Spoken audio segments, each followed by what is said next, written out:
O plano de segurança anunciado pelo ministro da Justiça foi criticado pelo presidente do Sindicato dos Agentes Penitenciários do estado de Roraima por não abordar os problemas enfrentados pelos profissionais do setor.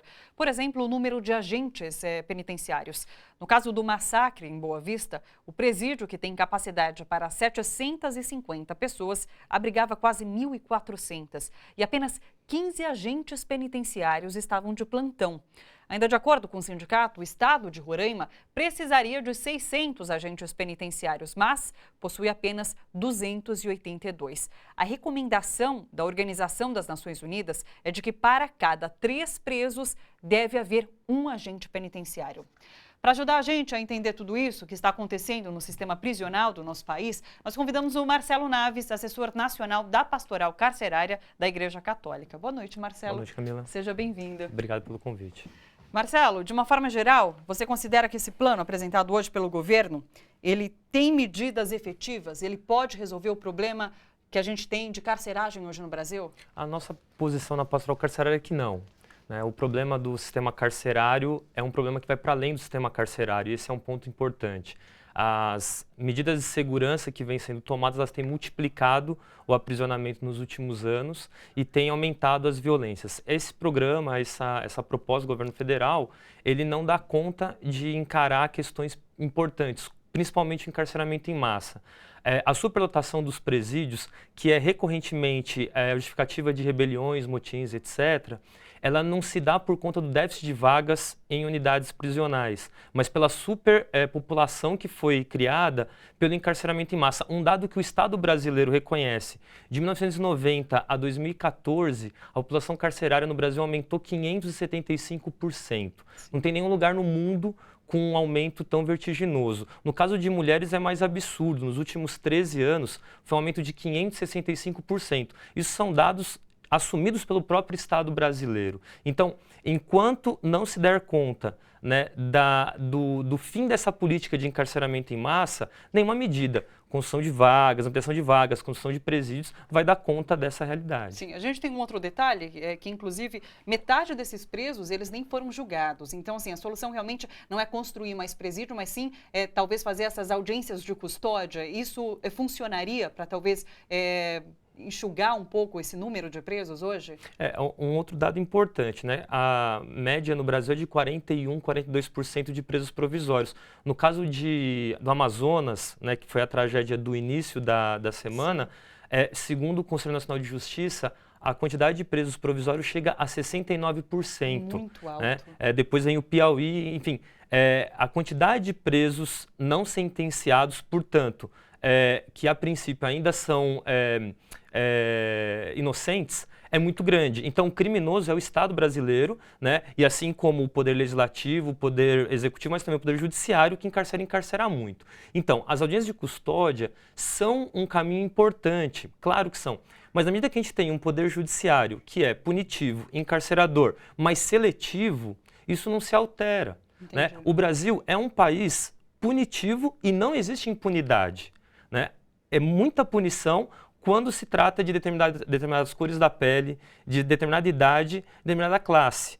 61% de quem está preso são negros, 75% completou o ensino fundamental. Então, quem está preso são as camadas mais pobres. Esse caráter punitivo, encarcerador e seletivo do sistema judiciário, ele é combustível para essa máquina de moer gente que é o sistema carcerário. Sim. Marcelo, no caso do presídio de Manaus, é privatizado, um presídio privatizado. Tanto o governo federal quanto o governo estadual, eles dizem que eles não têm responsabilidade por esse massacre, porque ele aconteceu sob a administração de uma empresa, Qual a sua avaliação? Como você avalia esses presídios privatizados? E lembrando que, apesar de privatizado, quem contrata é, de fato, o Estado, essa empresa, Como você avalia essa privatização de presídios? Acho que um aspecto fundamental é que, seja estatal, seja PPP, seja cogestão, presídio é lugar que inflige dor, tortura, sofrimento e violência. Ele produz isso. Inclusive, quando se argumenta que grupos, facções promoverão violência, isso é um produto do sistema. Um ponto ainda antes de chegar na questão. Esse ano, 2017, completam precisamente 25 anos do massacre do Carandiru. O que alterou nesses 25 anos? Alterou que aumentou os números e as porcentagens de violência. Então, o massacre do Carandiru, ele é talvez a porta de entrada do nosso chamado Estado Democrático de Direito, em que existe uma legislação, uma democracia formal, mas para a periferia é violência.